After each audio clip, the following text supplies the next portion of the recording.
Introduction. Yes, glaucoma can indeed strike one eye while sparing the other, or at least cause one eye to be much worse than its fellow. In fact, it is surprisingly common for glaucoma to present asymmetrically. A large fraction of newly diagnosed patients have one eye with higher pressure, more optic nerve damage, or worse visual field loss than the other.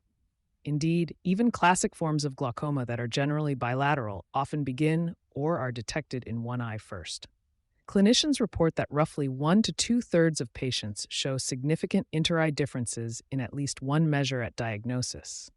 For example, one study found that interocular pressure differences of 3 mmHg or more were highly predictive of glaucoma. 64. And other research shows that meaningful visual field or nerve fiber loss asymmetry can occur on the order of tens of % of patients. This asymmetry is clinically important. It both preserves useful vision, since the good eye compensates, and masks the disease because the patient doesn't notice a problem until very late. In this article, we will explore unilateral and asymmetric glaucoma in depth. We begin with why one eye can be affected more than the other, then discuss how the healthy eye hides the loss in the bad eye. We review all known causes of truly one-sided glaucoma, from eye trauma to inflammatory disease to eye structure differences. We explain why one optic nerve might be more vulnerable than the other, even under similar eye pressure, and why we sometimes see glaucoma only in one eye in angle closure disease. We cover how doctors use the two eyes as a pair of internal controls to diagnose and track glaucoma, and what else must be ruled out when damage is very uneven. Finally, we talk about what life is like for a patient with glaucoma in only one eye, including the coping, driving, and treatment issues unique to this situation. In each section, we will point out relevant studies or clinical observations to back up the discussion. With any luck, you'll come away with a clear understanding that asymmetric glaucoma is not mild, it's sneaky, and requires special vigilance in both diagnosis and treatment. How and why glaucoma can affect one eye more than the other. Under ideal conditions, glaucoma tends to be a bilateral disease affecting both eyes, because many risk factors, like blood pressure, genetics, and age, are systemic. However, eyes are not identical twins, and even in the same person, there can be meaningful differences between the two eyes. These differences can occur at every level: eye pressure, drainage anatomy, history of injury or disease, and even the susceptibility of the optic nerve. Below, we list the main factors that can lead to one eye developing glaucoma, or worse glaucoma, when the other eye is relatively healthy. Inter-eye pressure asymmetry. In most people, the pressures in the right and left eye are similar, but often one eye runs a bit higher. Even a seemingly small difference can matter. Studies show a clear dose-response effect. As the gap in pressure grows, the risk of glaucoma soars. For example, one multicenter study found that when the IOP, intraocular pressure, difference between eyes was 3 mmHg, the chance of having glaucoma rose to about 6%. If one eye was 6 mmHg higher, that risk jumped to 57%. In plain terms, if one eye gradually operates a few millimeters of mercury higher than its fellow over many years, the higher pressure eye will tend to accumulate more damage, deepening the optic nerve cup and losing more visual field. In a dose-dependent way, small baseline anatomical differences, such as slightly tighter drainage channels, trabecular meshwork in one eye, can underlie these pressure asymmetries. Over decades, even a 3 to 5 mmHg difference can compound into dramatically worse disease in the higher pressure eye. Traumatic angle recession for one eye. A blunt injury to one eye, like a punch or car accident, can tear or damage the drainage angle. This angle recession often does not cause immediate problems. The IOP may remain normal for years, but eventually the injured eye can develop glaucoma decades later as the damaged tissue scars and stops draining fluid properly. Notably, trauma usually hits just one eye. A patient may have forgotten a 20-year-old injury, only to have that same eye later develop pressure spikes and optic nerve loss, whereas the untouched fellow eye is fine. Inflammatory causes in one eye. Infections or inflammation often affect just one eye. For example, herpes simplex or herpes zoster shingles can cause severe uveitis, inflammation inside the eye, in one eye. The inflammation itself can raise pressure, and the steroids used to treat it can further raise pressure. Unilateral uveitic glaucoma from herpes is a well-known scenario.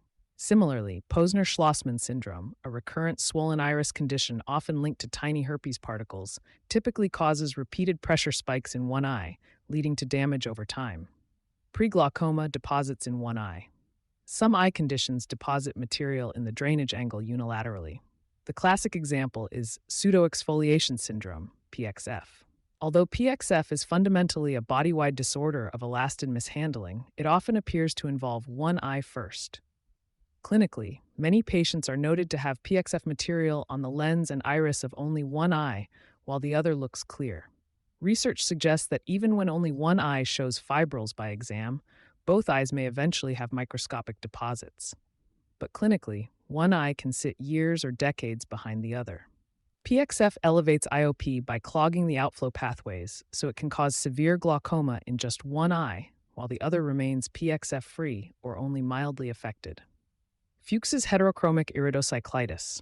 This is a rare chronic uveitis that always hits one eye. The name even implies different colored irises. Fuchs can quietly lead to glaucoma in that one eye over time. Patients typically have a slightly whiter eye and tiny blood vessel changes on the iris of only one side. Because the other eye is completely normal, this glaucoma is unilateral by definition. Pigment dispersion syndrome. In younger myopic patients, a bowed iris can rub against the lens and fling pigment into the drainage angle. Sometimes one eye's iris anatomy is enough different, more concave or floppy, that it sheds pigment and raises pressure more than the other eye. Although true pigmentary glaucoma is often bilateral, subtle anatomical asymmetry can cause one eye to exhibit a clearly progressive pigment-related pressure rise, while the other remains stable. Blood vessel obstructions. A retinal vein occlusion, blockage of a large retinal vein, in one eye can lead to neovascular glaucoma in that eye. For instance, a central retinal vein occlusion causes retinal ischemia, which triggers growth of abnormal new vessels over the iris and angle. That neovascular glaucoma usually occurs in just the badly ischemic eye, leaving the fellow eye untouched. Unilateral steroid response. Perhaps surprisingly, one eye can be a steroid responder, even if the other isn't. If a patient uses steroid eye drops for allergies or post-surgery inflammation, sometimes only one eye's pressure will soar. The precise reason isn't fully understood, but could relate to small genetic pharmacologic differences in the trabecular meshwork cells between eyes. In practice, any incompletely explained rise in pressure in one eye after topical steroids while the other eye's pressure stays normal suggests a unilateral steroid response. In short, true unilateral glaucoma is often secondary: trauma, uveitis, pigment, pseudoexfoliation, vein occlusion, etc., because those conditions are inherently one-sided. But even in presumed primary open-angle glaucoma, one eye may have higher baseline IOP due to tiny anatomical differences in outflow, causing better eye forgiveness. Any process that is asymmetric outsiders it. Asymmetric vulnerability of the optic nerve. Even if two eyes had identical eye pressure and drainage anatomy, one optic nerve can still be more prone to glaucomatous damage than the other. Nature did not guarantee absolute symmetry. Several optic nerve head factors can differ from one eye to the other: disc size and shape. Larger optic discs contain more nerve fibers, but they also have a larger lamina cribrosa, the sieve-like structure the nerves pass through, which may be mechanically weaker. In essence, a big optic nerve head might lose more fibers visibly with a given pressure stress. Conversely, a very small disc can appear to have a deep cup even before any disease, giving a misleading impression. Clinically, a doctor must always factor in disc size when judging damage. A large disc in one eye could mean more potential damage than a smaller disc under the same pressure. Optic nerve anatomy quirks. One eye may have a tilted insertion of the optic nerve or more peripapillary atrophy, surface thinning around the nerve. Tilt or coiled entry can stretch or stress nerves, making them more susceptible to pressure. Differences in lamina cribrosa thickness between eyes have been measured with advanced OCT scans. One eye might have a thinner, more concave lamina, so pressure pulls harder on it. In effect, even identical pressures can cause more strain in one eye if its lamina pores are wider or its supporting connective tissue is weaker. Ocular blood supply differences. The optic nerve head is nourished by tiny branches of the posterior ciliary arteries. In some people, vascular anatomy is lopsided. One eye might naturally receive slightly less choroidal or ciliary blood flow. A weaker perfusion pressure in one optic nerve, especially during nocturnal blood pressure dips, could aggravate damage from the same IOP.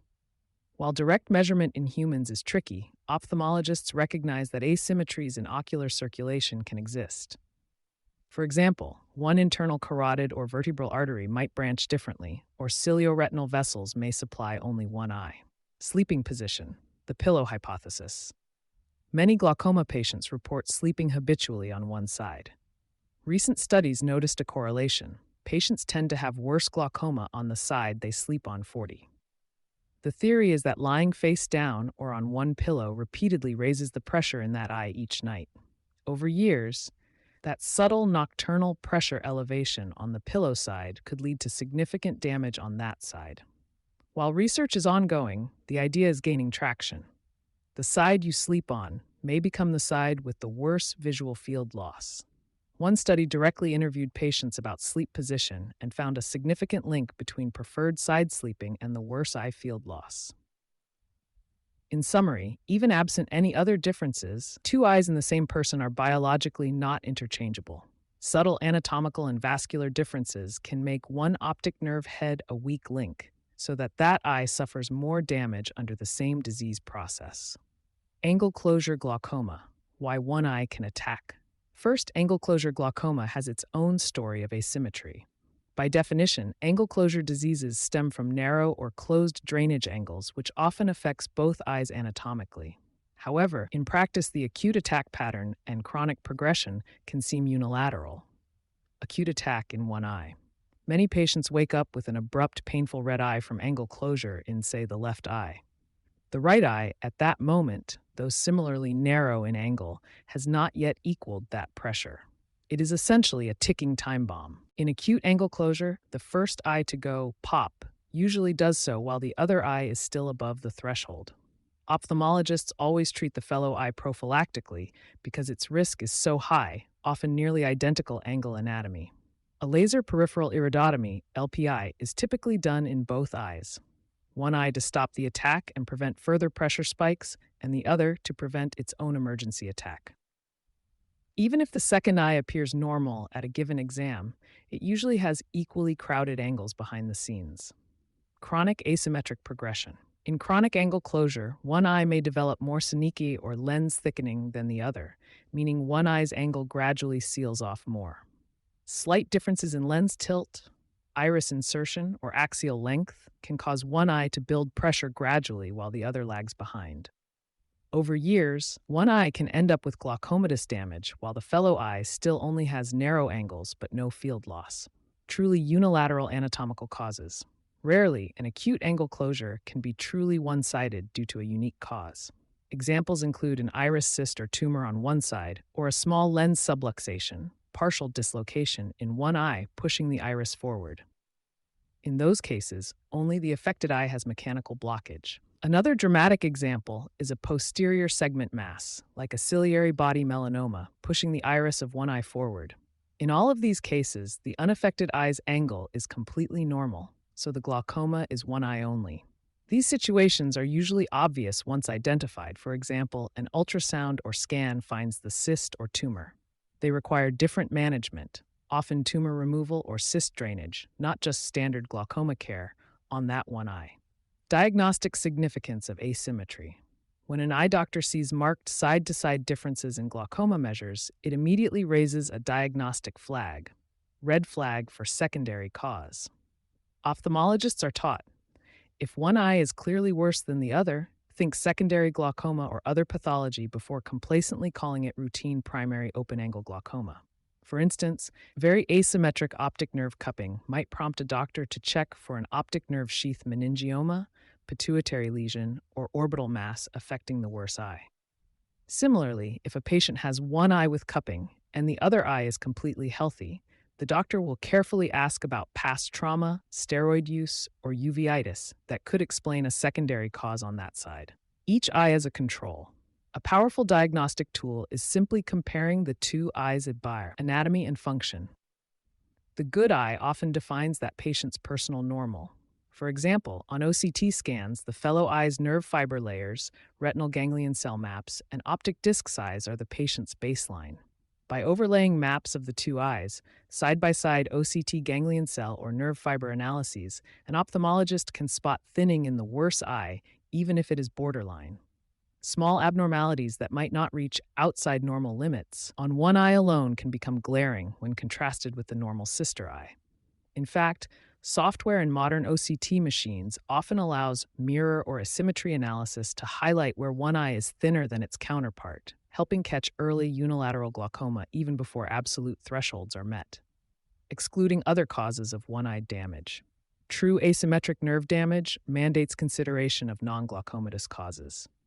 For example, a compressive optic neuropathy, like an optic nerve tumor or brain lesion, can produce glaucoma-like cupping, but it is usually one-sided or severely asymmetric.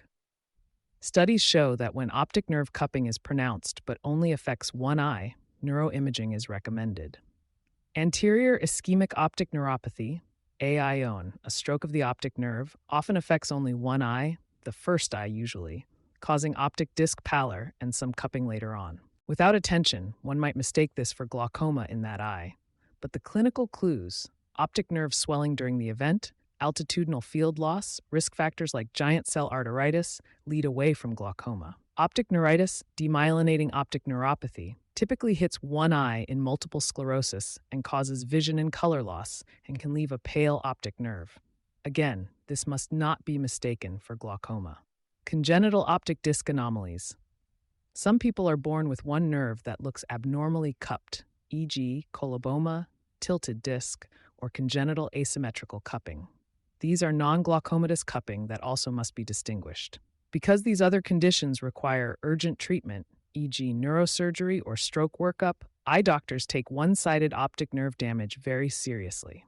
The rule of thumb is, with pronounced asymmetry, do a careful workup that may include visual evoked potentials or brain orbit MRI to exclude compressive or neurologic causes, before concluding just glaucoma. Why the patient often doesn't notice until late. Paradoxically, having one eye that's still fine delays recognition of how bad the diseased eye is. This is because of binocular vision, binocular compensation. With both eyes open, the brain mostly relies on the better eye for everyday tasks and fills in where the worse eye has deficits.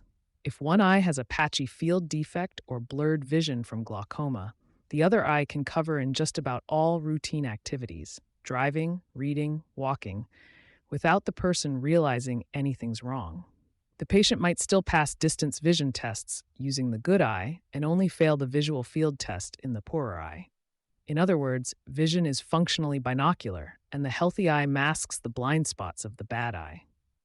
Delayed symptoms and adherence issues.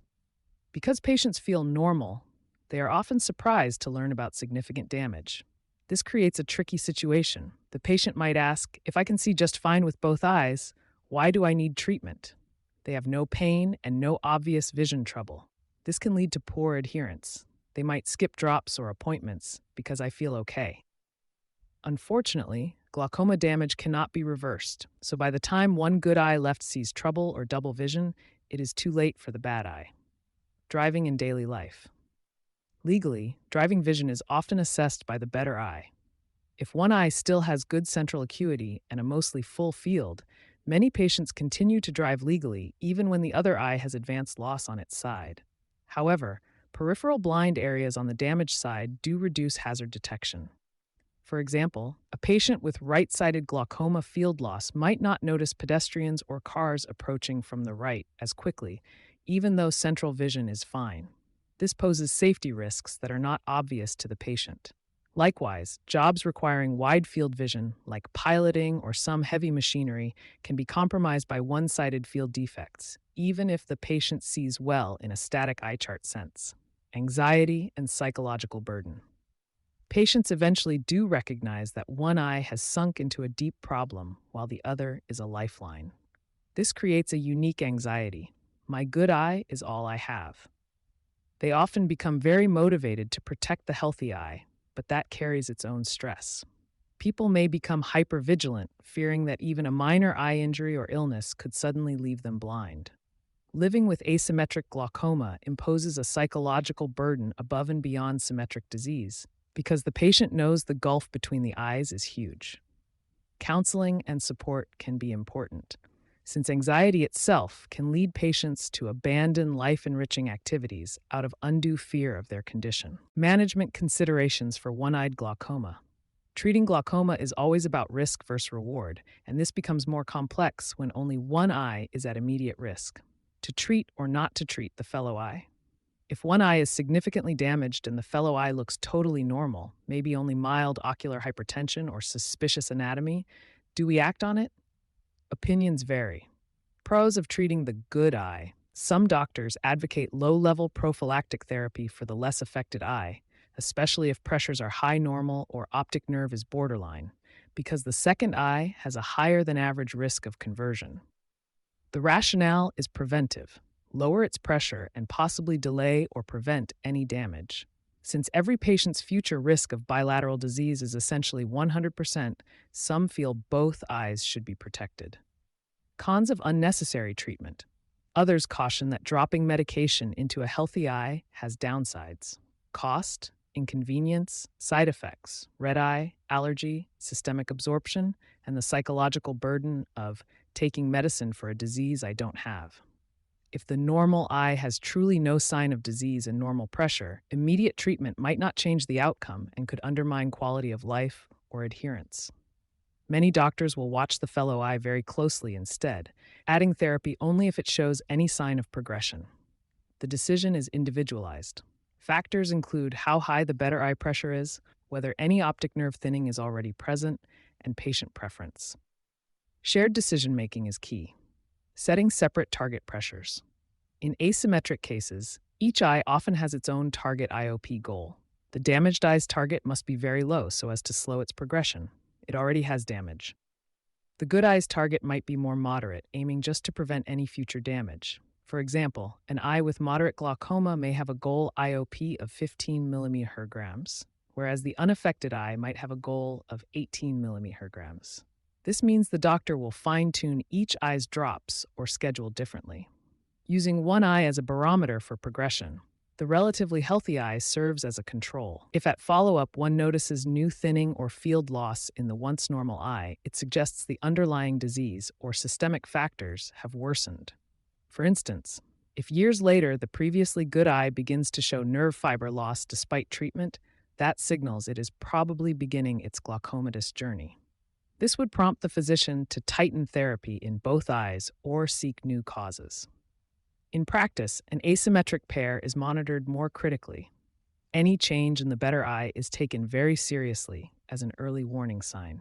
Surgery timing and risks. Considering surgery, like trabeculectomy or tube shunt, in unilateral glaucoma involves extra caution. Operating on the diseased eye may be necessary if medical therapy fails, but complications like infection, bleeding, or hypotony could be devastating since that eye is already compromised. Surgeons must balance the risk of intervention against the already high stakes. In some cases, if the worse eye's damage is near blind vision threshold, the surgeon might operate earlier to preserve what's left. In others, they might delay in hopes that the eye never worsens so severely. It is never a casual decision. Likewise, one would never operate on the only good eye to lower pressure prophylactically, because a complication there would eliminate the patient's functional vision entirely. Conclusion. In summary, glaucoma in one eye is real and serious. It is far from the mild end of the spectrum. If anything, it can be more treacherous than symmetrical disease. The presence of a good eye masks the problem in the bad eye, leading to later detection and a false sense of security. At the same time, the healthy fellow eye is a blessing, giving patients functional binocular vision and a diagnostic aid, setting a personalized baseline.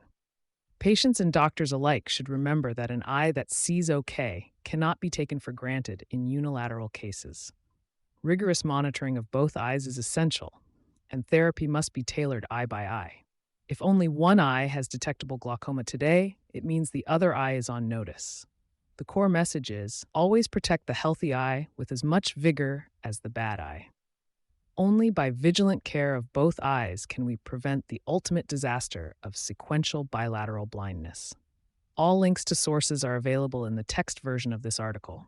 You can find the full article at visualfieldtest.com. Thanks for listening. To check your visual field, click the link at the bottom of this article or visit visualfieldtest.com.